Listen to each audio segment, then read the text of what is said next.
अस्सलाम वालेकुम दोस्तों, एक और नई वीडियोज़ आपके लिए लेकर हाजिर हैं। दोस्तों वीडियो शुरू करने से पहले अगर आपने अभी तक हमारा चैनल सब्सक्राइब नहीं किया तो सब्सक्राइब करें, साथ में दिए गए घंटे के निशान को दबाना ना भूलें।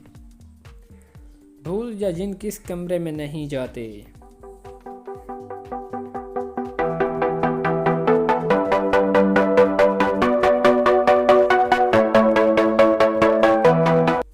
जी हाँ, लिविंग रूम में।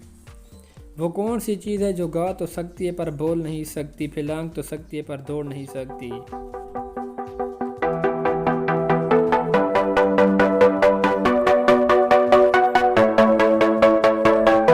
जी हाँ, ये है परिंदा। वो कौन सी चीज़ है जिसे हम इस्तेमाल से पहले तोड़ देते हैं।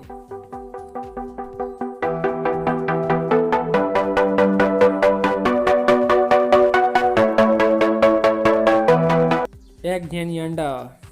वो क्या है जिसे ख़रीदें तो काली, इस्तेमाल करें तो लाल और फेंकें तो ग्रीन रंग की हो जाती है।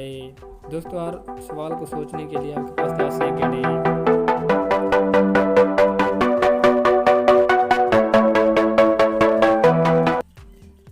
जी हाँ, चारकोल। दोस्तों, अगर आपको आज की वीडियो अच्छी लगी हो तो चैनल को सब्सक्राइब लाजमी कीजिए।